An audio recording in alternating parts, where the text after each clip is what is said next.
မီဒီယာမပါဘဲနွမ်းပါတဲ့ចောင်းသားចောင်းသူ200ကိုဆရာဝန်အင်ဂျင်နီယာဖြစ်အောင်ထောက်ပံ့ခဲ့တဲ့ရခိုင်လူမျိုးဆရာဝန်မကြီးဒေါက်တာကျော့သာစိန်ယနေ့ခေတ်လူမှုကွန်ရက်စာမျက်နှာတွေကိုကြည့်လိုက်ရင်ပရိုက်တာလုပ်ငန်းဆိုတာတချို့သူတွေအတွက်နာမည်ကြီးဖို့ထင်ပေါ်ကျော်ကြားဖို့အသုံးချစရာကိစ္စတစ်ခုလိုဖြစ်နေတာကိုဝမ်းနည်းပွေမြင်တွေ့ရပါတယ်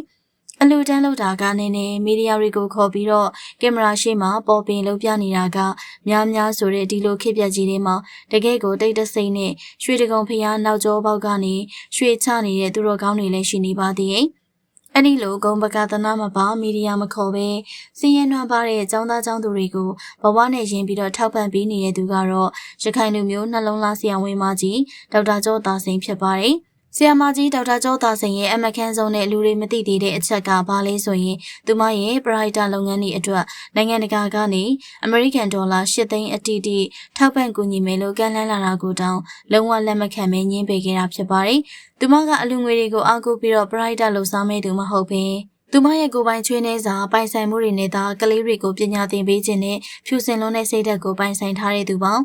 အခုဆိုရင်တော့ဆရာမကြီးကမွေးစားသားသမီးစေတက္ကသိုလ်ကျောင်းသားကျောင်းသူပေါင်း64ဦးအပါအဝင်အခြားတက္ကသိုလ်ကျောင်းသားကျောင်းသူစုစုပေါင်း89ဦးကိုဘွဲ့ရပြီးဆရာဝန်အင်ဂျင်နီယာတွေဖြစ်လာတဲ့အထိမိခင်အရင်တယောက်လိုတာဝန်ယူဆောင်ရှောက်ပေးခဲ့ပြီးဖြစ်ပါတယ်။နှစ်ကာလရှည်ကြာထောက်ပံ့ခဲ့တဲ့ကလေးတွေဆိုရင်ရာဂဏန်းမကရှိနေပြီဖြစ်ပါတယ်။ဆရာမကြီးကဘာကြောင့်ဒီလောက်တောင်ပေးဆက်နိုင်ရတာလဲဆိုတဲ့နောက်ွယ်ကအကြောင်းရင်းကတကယ်ကိုမျက်ရည်လေးစရာကောင်းပါတယ်။ဆရာမကြီးဟာရွှေစုံကိုက်မွေးလာတဲ့တတိသမီးတရားမဟုတ်ပါဘူး။ငယ်စဉ်ကလေးကအင်မတန်ဆင်းရဲနွမ်းပါပြီးတော့ညီကိုမောင်နှမများတဲ့မိသားစုကနေဆင်းသက်လာတဲ့သူပေါ့။အလုံးလုံးရင်ကြောင်းတက်ခဲ့ရသလို10တန်းကို2ကြိမ်တိုင်ကြားခဲ့ပူပေမဲ့ဇွဲမလျှော့ပဲ3နှစ်မြောက်မှာဂုံတူးတွေနဲ့အောင်မြင်ခဲ့တာပါ။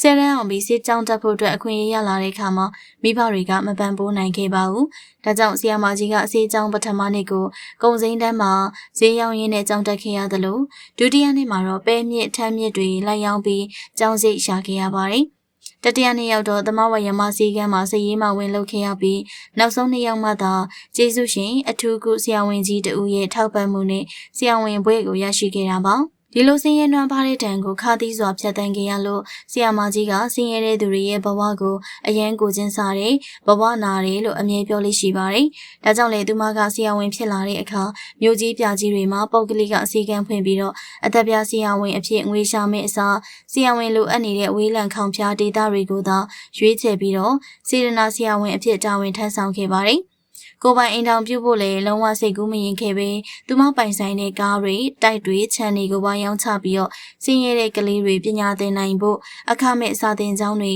စာသင်ဝိုင်းတွေကိုရခိုင်ပြည်နယ်အပါအဝင်ဒေသအနှံ့မှာဖွင့်လှစ်ပေးခဲ့ပါတယ်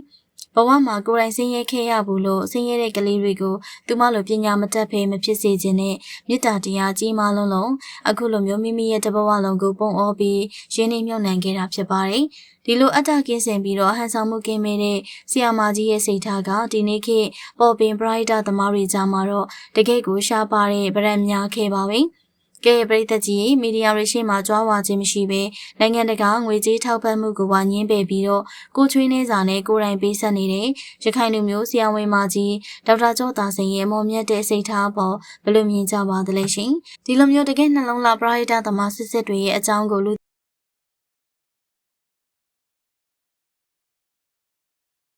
ကြည့်ရှုပေးရတဲ့အတွက်ပရိသတ်များအားလုံးကိုကျေးဇူးထူးပဲတင်ရှိပါတယ်ရှင်